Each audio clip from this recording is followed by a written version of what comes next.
Hello student, आप सभी का बीआरएम की ऑनलाइन क्लास में स्वागत है। आज हम क्लास 10th की क्लास है वो प्रारंभ करने जा रहे हैं।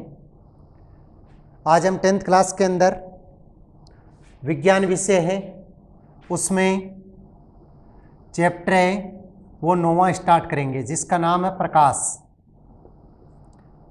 क्लास 10th में साइंस में 9वां चैप्टर जिसका नाम है प्रकाश वो आज हम स्टार्ट करेंगे और इस चैप्टर का ये पहला पार्ट, पहली क्लास है।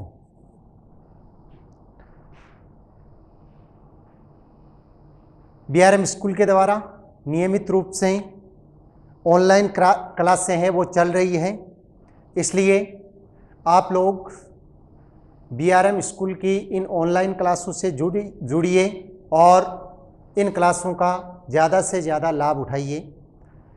बीआरएम स्कूल के द्वारा 8वीं, 9वीं, 10वीं, 11वीं और 12वीं की क्लासें नियमित रूप से चल रही है, जिसके लिए आप बीआरएम स्कूल के यूट्यूब चैनल में डेमो क्लासें हैं वो देख सकते हो और बीआरएम स्कूल का जो ऐप बना हुआ है उससे भी जुड़ सकते हो, जिससे नियमित जिस प्रकार से ऑफलाइन क्लासों में हमेशा हर सब्जेक्ट की क्लास लगती है, उसी प्रकार बीआरएम ऐप के माध्यम से आप लोगों को नियमित रूप से हर सब्जेक्ट की हमेशा क्लास है वो उपलब्ध करवाई जा रही है। इसलिए आप लोग ज़्यादा से ज़्यादा बीआरएम स्कूल के इन ऑनलाइन क्लासों से जुड़िए। इसके लिए आप स्कूल के कार्यालय में आकर संपर्क करें और जो ऐप बना हुआ है उसके बारे में विस्तार से जानकारी लें। अब हम क्लास स्टार्ट कर रहे हैं 10th क्लास की, चैप्टर स्टार्ट कर रहे हैं 9वां जिसका नाम है प्रकाश। तो देखो प्रकाश होता क्या है, सबसे पहले हम बात करें कि प्रकाश होता क्या है। तो प्रकाश जैसे सूर्य है उससे प्रकाश होता है, एक बल्ब होता है उससे प्रकाश होता है, ठीक है, जिससे हमें दिखाई देता है। यदि आपको एक प्रश्न पूछा जाता है, कोई भी आपको एक प्रश्न पूछता है कि आप किससे देखते हो, तो लगभग का जवाब यही होगा कि हम आंखों से देखते हैं। तो आप एक बार सोचिए कि क्या यह आपका जवाब सही है या गलत है। क्यों? क्योंकि आपने जवाब दिया है कि हम आंखों से देखते हैं। तो यदि आपको एक अंधेरे वाले स्थान पे खड़ा कर दिया जाए जहां पर घना अंधेरा है, तो वहां पे क्या आप देख सकते हो? नहीं देख सकते। क्यों नहीं देख सकते? आपका जवाब था कि हम आंखों से देखते हैं। अंधेरे में खड़े हो या आप प्रकाश में खड़े हो, लाइट में खड़े हो, लेकिन आंखें आपके पास में हैं, तो अंधेरे में आप क्यों नहीं देख सकते?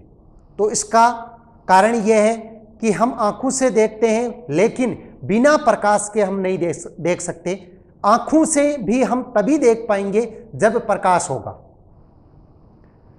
10वीं क्लास में यह चैप्टर बहुत ही ज़्यादा महत्वपूर्ण चैप्टर है, क्योंकि पूरी किताब के अंदर सबसे बड़ा चैप्टर, सबसे अच्छा चैप्टर, यदि हम वैसे देखें तो सबसे ज़्यादा हार्ड है ये चैप्टर, लेकिन सबसे ज़्यादा समझने वाला चैप्टर, और जिसमें से वार्षिक परीक्षा में एक प्रश्न गणित का जो आंकिक प्रश्न आता है वो भी इसी चैप्टर में से पूछा जाता है। इसलिए ये चैप्टर बहुत ज़्यादा इम्पोर्टेंट है। और आगे यदि आप जैसे साइंस लेते हो तो उनमें भी ये चैप्टर है वो चलता रहता है, इसलिए ये चैप्टर ज़्यादा महत्वपूर्ण हो जाता है। इस चैप्टर के अंदर हम लोग प्रकाश के परावर्तन और अपवर्तन के बारे में पढ़ेंगे। मुख्य रूप से इस चैप्टर में 2 ही भाग हैं, प्रकाश के परावर्तन और अपवर्तन। उसमें बहुत बड़े हैं, जैसे प्रकाश के परावर्तन के अंदर हम दर्पण के बारे में अध्ययन करेंगे कि दर्पण क्या होता है, ठीक है, और प्रकाश के अपवर्तन है उसके अंदर हम लेंस के बारे में अध्ययन करेंगे। बड़ा चैप्टर है, कंप्लीट आप लोग क्रम से इसकी जो क्लासें हैं वो देखें। ये नहीं कि इस चैप्टर में यदि आप लोग आगे की क्लासें देख लेते हो और पीछे की क्लासें नहीं देखते हो तो ये चैप्टर आप लोगों के बिल्कुल भी समझ में नहीं आएगा। इस चैप्टर की यही सबसे बड़ी विशेषता है कि इस चैप्टर में जैसे स्टार्ट की 2 या 3 क्लास आपको अगर अच्छी तरह से समझ में आ गई तो आगे की क्लासें हैं वो अपने आप समझ में आ जाएगी। और यदि स्टार्ट की क्लासें आपको अच्छी तरह से समझ में नहीं आई तो आगे की क्लासें हैं वो आप लोगों के बिल्कुल समझ में नहीं आएगी। इसलिए हम स्टार्ट की जो क्लासें पढ़ रहे हैं उनको अच्छी तरह से समझना है। यदि उसके अंदर कुछ नहीं समझ में आता है, आपको किसी भी प्रकार की आप लोगों के प्रॉब्लम होती है समझने में, तो वो आप हमसे पूछ सकते हो। अब हम चैप्टर स्टार्ट करते हैं। सबसे पहला टॉपिक अपना रहेगा प्रकाश का परावर्तन। सबसे पहला अपना टॉपिक क्या है? प्रकाश का परावर्तन। अब देखो, यदि मैं आप लोगों को सीधी भाषा में समझाऊं कि इस चैप्टर में दो टॉपिक है मुख्य, प्रकाश का परावर्तन और अपवर्तन। यदि आपको सीधी भाषा में बोला जाए कि जैसे ये बोर्ड है, ठीक है, ये दीवार है, जब इससे प्रकाश आगे जा सकता है या नहीं जा सकता? नहीं जा सकता, ठीक है। एक कांच लगा हुआ है, उससे प्रकाश आगे जाता है। तो यदि इस प्रकाश इससे दीवार से प्रकाश टकराकर वापिस आता है, ठीक है, इस दीवार से टकराने के पश्चात प्रकाश वापिस लौटता है, तो उसको तो हम क्या बोलते हैं? प्रकाश का परावर्तन बोलते हैं। और यदि आगे चला जाता है, किसी माध्यम की सतह उसको क्रॉस करके आगे चला जाता है, उसको हम क्या बोलते हैं? प्रकाश का अपवर्तन बोलते हैं। तो देखो, सबसे पहले हम पढ़ेंगे प्रकाश का परावर्तन होता क्या है। इसके लिए देखो, पहले हम मानते हैं कि ये कोई दो माध्यम है, ठीक है। इधर वाला माध्यम है वो कौन सा है? विरल माध्यम है। और इधर वाला कौन सा माध्यम है? संगन माध्यम है, ठीक है। विरल माध्यम किसको बोलते हैं और संगन माध्यम किसको बोलते हैं? देखो, विरल माध्यम किसे बोलेंगे? वह माध्यम जिसमें पदार्थ के कण दूर दूर है। वह माध्यम जिसमें पदार्थ के कण दूर दूर होते हैं उसे हम क्या बोलते हैं? विरल माध्यम बोलते हैं, ठीक है। वह माध्यम जिसमें पदार्थ के कण दूर दूर होते हैं उसको हम क्या बोलते हैं? विरल माध्यम। और संगन माध्यम किसको बोलते हैं? वह माध्यम जिसमें पदार्थ के कण पास पास होते हैं। जैसे ये कमरा है तो इसके अंदर पदार्थ के कण दूर दूर है, मतलब इसमें वायु उपस्थित है, ठीक है। और इधर से ये दीवार स्टार्ट हो जाती है तो इसमें कण बहुत ज्यादा पास है, तो ये कौन सा हो गया? संगन हो गया, ठीक है। तो यहां पे तो क्या है? वायु है, और यहां से ये दीवार स्टार्ट हो गई। अब यदि मान लो कि यहां से सूर्य से प्रकाश की किरण आकर इससे टकराती है, सूर्य से प्रकाश की किरण आकर टकराती है, टकराने के पश्चात ये वापस लौट जाती है। क्यों? क्योंकि दीवार से आगे नहीं आएगी ये। जब सूर्य की प्रकाश आकर इससे टकराएगी, सूर्य के प्रकाश की किरण आकर इससे टकराएगी, तो वो प्रकाश की किरण आगे नहीं जा सकती। यदि टॉर्च से आप प्रकाश डालो इस बोर्ड पे, तो क्या प्रकाश आगे जाएगा? नहीं जाएगा, वापस लौट जाएगा। क्यों? क्योंकि इस बोर्ड में जो पदार्थ के कण है वो बहुत ज्यादा पास पास है, इसलिए वो आगे नहीं जाएगा प्रकाश, तो ये प्रकाश वापस लौट जाएगा। तो इसी को हम क्या बोलेंगे? प्रकाश का परावर्तन बोलेंगे। परिभाषा क्या होती है प्रकाश के परावर्तन की? कि जब यदि कोई प्रकाश की किरण किसी माध्यम की सतह जानते हो, जैसे ये मार्कर है तो इसकी ये सतह हो गई, ये बोर्ड है तो इसकी ये क्या है? सतह है, ठीक है। ये क्या है? इसकी सतह। तो किसी भी माध्यम की सतह से टकराकर वापस लौट जाती है, तो उसको हम क्या बोलते हैं? प्रकाश का परावर्तन। इसमें देखो, हम रेखा चित्र बना के अच्छी तरह से इसको समझते हैं।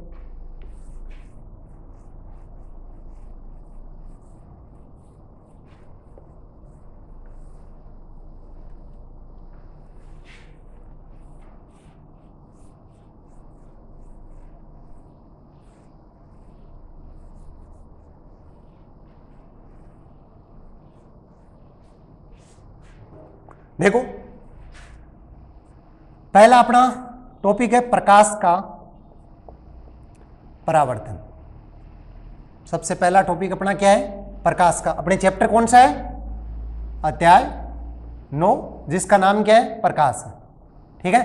अपना पहला टॉपिक क्या है? प्रकाश का परावर्तन। इसमें क्या करना है समझने के लिए हम क्या मानते हैं? दो माध्यम मानते हैं, ठीक है। एक ये माध्यम है, इधर एक माध्यम है, यहां पे वायु है और यहां से ये दीवार प्रारंभ हो जाती है, ठीक है। या आप कुछ और भी मान सकते हो। तो ऊपर वाला माध्यम है वो कौन सा है? विरल माध्यम। और नीचे वाला माध्यम कौन सा है? संगन माध्यम, ठीक है। ऊपर वाला माध्यम तो कौन सा है? विरल माध्यम। और नीचे वाला माध्यम कौन सा है? संगन माध्यम। अब क्या होता है, यह सतह है दीवार की, यहां से कोई प्रकाश की किरण, सूर्य से कोई प्रकाश की किरण आएगी, आकर इससे टकराएगी, ठीक है। यहां से आकर टकराएगी ये प्रकाश की किरण, तो क्या ये प्रकाश की किरण आगे आएगी? नहीं आएगी। सीधी सी बात है, ये प्रकाश की किरण आगे आएगी? बिल्कुल नहीं आएगी। तो किधर जाएगी? तो ये वापस लौट जाएगी, ये वापस लौट गई। ठीक है, तो इसी को हम क्या बोलेंगे? प्रकाश का परावर्तन। तो आप परिभाषा नोट करो, हेडिंग लगाओ प्रकाश का परावर्तन, और परिभाषा इसके अंदर क्या लिखनी है कि यदि कोई प्रकाश की किरण, देखो ये प्रकाश की किरण यदि इस सतह से आकर टकराएगी तो वापस लौट जाती है। जैसे यदि कोई प्रकाश की किरण इस बोर्ड से आकर टकराएगी, इस दीवार से आकर टकराएगी, तो वो वापस लौट जाएगी, तो उसको हम क्या बोलेंगे? प्रकाश का परावर्तन बोलेंगे। परिभाषा आ गई होगी समझ में? प्रकाश का परावर्तन हम किसको बोलेंगे? कि यदि कोई प्रकाश की किरण सतह से आकर टकराती है और टकराकर वापस लौट जाती है, तो उसको हम क्या बोलते हैं? प्रकाश का परावर्तन बोलते हैं। उसको हम क्या बोलते हैं? प्रकाश का परावर्तन बोलते हैं। परिभाषा लिखो इसकी कि यदि कोई प्रकाश की किरण, यदि कोई प्रकाश की किरण किसी माध्यम की सतह से आकर टकराती है, यदि कोई प्रकाश की किरण किसी माध्यम की सतह से आकर टकराती है, तो टकराने के पश्चात वापस उसी माध्यम में लौट जाती है, उसे हम प्रकाश का परावर्तन कहते हैं। देखो परिभाषा क्या हुई इसकी कि यदि कोई प्रकाश की किरण किसी माध्यम की सतह से आकर टकराती है, तो टकराने के पश्चात उसी माध्यम में वापस लौट जाती है, तो उसको हम क्या बोलते हैं? प्रकाश का परावर्तन। मतलब इस विरल से आ रही है और विरल में ही जा रही है। ये दोनों परिभाषाएं भी याद रखना आप। विरल माध्यम हम किसको बोलते हैं? वह माध्यम जिसमें पदार्थ के कण दूर दूर होते हैं, उसे हम विरल माध्यम कहते हैं। वह माध्यम जिसमें पदार्थ के कण दूर दूर होते हैं, उसे विरल माध्यम कहते हैं। समझ में आ गया होगा? विरल माध्यम किसको बोलेंगे हम? वह माध्यम जिसमें पदार्थ के कण दूर दूर होते हैं, उसे विरल माध्यम कहते हैं। ठीक है। संगन माध्यम, वह माध्यम जिसमें पदार्थ के कण पास पास होते हैं, उसे संगन माध्यम कहते हैं। ठीक है। अब देखो इसका हम रेखा चित्र बनाते हैं। इसके अंदर कुछ परिभाषाएं होती है। यह प्रकाश की किरण आ रही है और ये वापस जा रही है, ये चिन्ह बना दिया मैंने आने का और जाने का। जो ये प्रकाश की किरण होती है, इसका नाम क्या होता है? आपतित किरण। ये प्रकाश की किरण होती है, इसका नाम क्या होता है? आपतित किरण। और इसका नाम क्या होता है? परावर्तित किरण। तो आपतित किरण हम किसे बोलते हैं? आपतित किरण की परिभाषा क्या होगी कि प्रकाश की वह किरण जो किसी माध्यम से आकर टकराती है, उसे हम आपतित किरण कहते हैं। ठीक है। प्रकाश की वह किरण जो किसी माध्यम से आकर टकराती है, उसे आपतित किरण कहते हैं। परिभाषा हो गई। आपतित किरण किसको बोलते हैं हम? प्रकाश की वह किरण जो किसी माध्यम से आकर टकराती है, उसे हम आपतित किरण कहते हैं। तो यह आपतित किरण की परिभाषा होगी।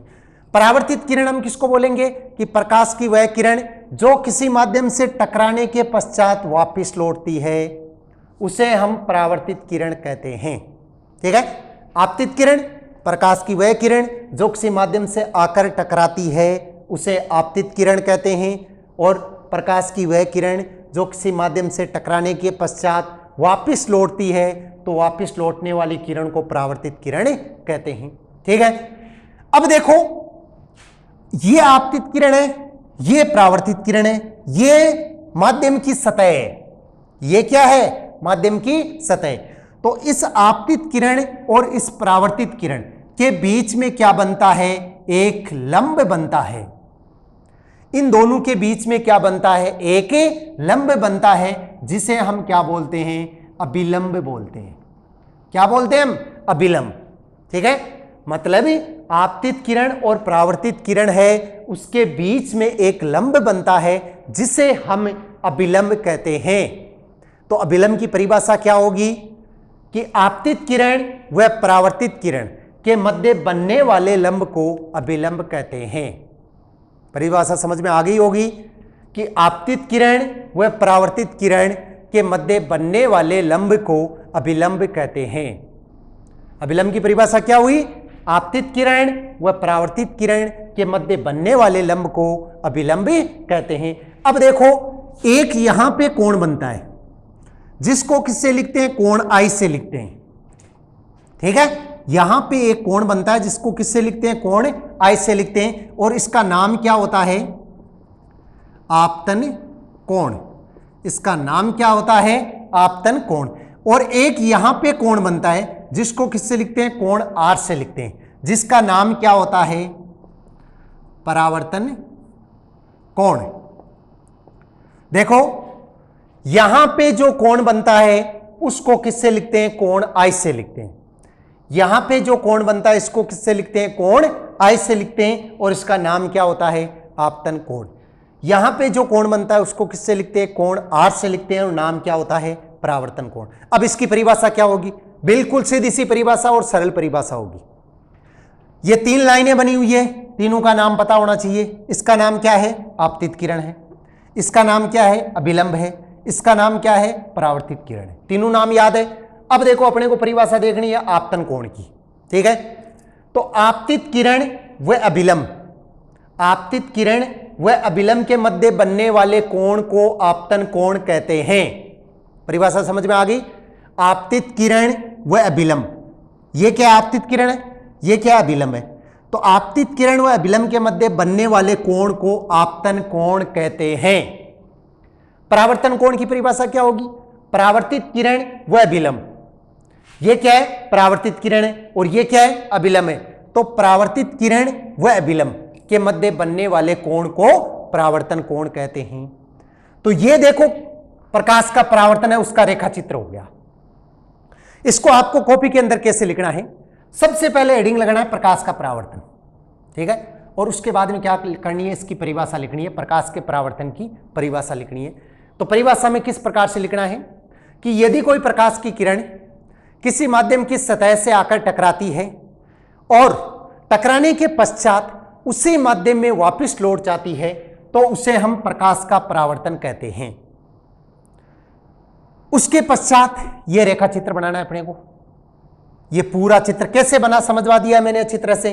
जब यह प्रकाश की किरण आकर टकराती है, यह वापस लौट जाती है। ठीक है, उसके बाद में कुछ परिभाषाएं लिखनी है। ये जितने भी नाम लिखे हुए हैं सबकी परिभाषाएं लिखनी है। विरल माध्यम आनी चाहिए, सबकी परिभाषाएं, जितने भी नाम लिखे हुए हैं ये सबकी परिभाषा उसके नीचे लिखनी है। दोबारा देख लो परिभाषा एक बार। विरल माध्यम वह माध्यम जिसमें पदार्थ के कण दूर दूर होते हैं, उसे हम विरल माध्यम कहते हैं। परिभाषा होगी, मतलब सबकी अलग अलग अलग हेडिंग लगा के सबकी हमें क्या लिखनी है, परिभाषा लिखनी है। ठीक है, विरल माध्यम किसको बोलेंगे, वह माध्यम जिसमें पदार्थ के कण दूर दूर होते हैं, उसे हम विरल माध्यम कहते हैं। संगन माध्यम वह माध्यम जिसमें पदार्थ के कण पास पास होते हैं। देखो विरल माध्यम किसको बोलेंगे, वह माध्यम जिसमें पदार्थ के कण दूर दूर होते हैं, उसे हम विरल माध्यम कहते हैं। संगन माध्यम वह माध्यम जिसमें पदार्थ के कण पास पास होते हैं, उसे हम संगन माध्यम कहते हैं। आपतित किरण प्रकाश की वह किरण जो किसी माध्यम से आकर टकराती है। प्रकाश की वह किरण जो किसी माध्यम से आकर टकराती है, उसे आपतित किरण कहते हैं। परावर्तित किरण प्रकाश की वह किरण जो किसी माध्यम से टकराने के पश्चात वापस जाती है। परावर्तित किरण प्रकाश की वह किरण जो किसी माध्यम से टकराने के पश्चात वापस लौटती है, उसे परावर्तित किरण कहते हैं। ठीक है, अभिलंब आपतित किरण व परावर्तित किरण, आपतित किरण व परावर्तित किरण के मध्य बनने वाले लंब को अभिलंब कहते हैं। आपतित किरण व परावर्तित किरण के मध्य बनने वाले लंब को अभिलंब कहते हैं। आपतन कोण, आपतित किरण व अभिलंब, आपतित किरण व अभिलंब के मध्य बनने वाले कोण को आपतन कोण कहते हैं। इसे कोण आई से लिखते हैं। आपतित किरण व अभिलंब के मध्य बनने वाले कोण को आपतन कोण कहते हैं। इसे कोण आई से लिखते हैं। अगला परावर्तन कोण, परावर्तित किरण व अभिलंब, परावर्तित किरण व अभिलंब के मध्य बनने वाले कोण को परावर्तन कोण कहते हैं। इसे कोण आर से लिखते हैं। तो यह हो गया प्रकाश का परावर्तन।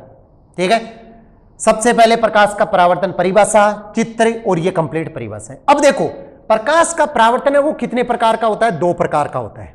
एक तो होता है नियमित परावर्तन और एक होता है विसरित परावर्तन। कैसे होता है कि यदि मान लो एक तो ये सीधी समतल सतह है, जैसे ये बोर्ड है, ठीक है, एक तो क्या है समतल सतह है और दूसरी सतह कैसी है? उबड़ खाबड़ सतह है। अब यदि इस समतल सतह पर प्रकाश की किरण आएगी तो बिल्कुल सही जाएगी, अगली आएगी बिल्कुल सही, समांतर जाएगी एक दूसरे के, ठीक है। और इस पर यदि प्रकाश की किरण आएगी तो ये एक दूसरे के समांतर नहीं जाएगी, ये ऐसे भी जा सकती है, बिल्कुल भी समांतर नहीं जाएगी। तो इस परावर्तन को तो हम क्या बोलते हैं? नियमित परावर्तन। और इस परावर्तन को हम क्या बोलते हैं? विसरित परावर्तन। तो यदि आपको एग्जाम के अंदर यह भी पूछा जाता है कि प्रकाश का परावर्तन कितने प्रकार का होता है, तो प्रकाश का परावर्तन 2 प्रकार का होता है, नियमित परावर्तन और विसरित परावर्तन। नियमित परावर्तन क्या होता है? वह परावर्तन जिसमें प्रकाश की किरण किसी समतल सतह से टकराती है तो सभी प्रकाश की किरणें एक निश्चित कोण बनाती हैं। और विसरित परावर्तन हम किसको बोलते हैं? यदि उबड़ खाबड़ सतह पर टकराती है तो अलग अलग डिग्री के क्या बनाती है? कोण बनाती है। अब देखो प्रकाश के परावर्तन के नियम हम पढ़ेंगे। प्रकाश के परावर्तन के नियम, ठीक है। तो प्रकाश के परावर्तन के नियम, जिसमें देखो प्रकाश के परावर्तन के 2 नियम है। कौन कौन से? पहला नियम देखो, 3 लाइनें मैंने खींची है, ये आपतित किरण है, ये अभिलंब है और ये क्या है? परावर्तित किरण। ये तीनों एक तरफ है, मतलब एक ही तल में है। तो पहला नियम क्या है कि आपतित किरण कॉमा परावर्तित किरण व अभिलंब तीनों एक ही तल में होते हैं। देखो पहला नियम क्या हुआ? आपतित किरण, परावर्तित किरण व अभिलंब तीनों एक ही तल में होते हैं। मतलब देखो ये आपतित किरण है, ये परावर्तित किरण है और ये अभिलंब, तीनों एक साइड में, एक ही माध्यम में, ठीक है। तो पहला नियम तो ये हो गया कि आपतित किरण, परावर्तित किरण व अभिलंब तीनों एक ही तल में स्थित होते हैं। पहला नियम क्या हो गया? आपतित किरण, परावर्तित किरण व अभिलंब तीनों एक ही तल में स्थित होते हैं। नियम नंबर 2 हो गया। नियम नंबर 2 क्या होगा कि आपतित किरण, सॉरी, नियम नंबर 2 होगा, देखो 2 कोण बनते हैं, यहां पे बनता है कोण आई और यहां पे बनता है कोण आर। तो दूसरा नियम होगा आपतने कोण, किससे लिखेंगे हम? कोण आई से लिखेंगे। वह परावर्तन कोण किससे लिखेंगे? कोण आर से लिखेंगे। आपतन कोण व परावर्तन कोण का मान हमेशा बराबर होता है, बराबर होता है, ठीक है। देखो आपतन कोण व परावर्तन कोण का मान बराबर होता है, अर्थात कोण आई बराबर कोण आर, इस प्रकार से लिख सकते हो। यदि मान लो ये 45 डिग्री का होगा तो आगे वाला भी कितने का होगा? 45 डिग्री का होगा। मतलब दोनों कोण हमेशा क्या होंगे? बराबर होंगे, चाहे वो कितने भी डिग्री को हो। तो आपतन, प्रकाश के परावर्तन में क्या होता है कि आपतन कोण व परावर्तन कोण का मान हमेशा क्या होता है? बराबर होता है। तो ये है 2 नियम किसके? प्रकाश के परावर्तन के नियम। अब देखो आज की क्लास में हम लोगों ने क्या पढ़ा कि प्रकाश का परावर्तन होता क्या है, किसे कहते हैं, इसका रेखा चित्र क्या होता है, विभिन्न परिभाषाएं क्या होती है, प्रकाश के परावर्तन कितने प्रकार के होते हैं, ठीक है, और प्रकाश के परावर्तन के नियम। तो ये सब हमने आज की क्लास के अंदर पढ़ा। आगे की क्लास है उसके अंदर हम दर्पण पढ़ेंगे कि दर्पण क्या होता है, कितने प्रकार के होते हैं और उनसे किस प्रकार से प्रतिबिंब बनते हैं। इसलिए आप लोग बीआरएम स्कूल की इन ऑनलाइन क्लासों से जुड़ जाइए और इन ऑनलाइन क्लासों का ज़्यादा से ज़्यादा आप लोग लाभ उठाइए। धन्यवाद।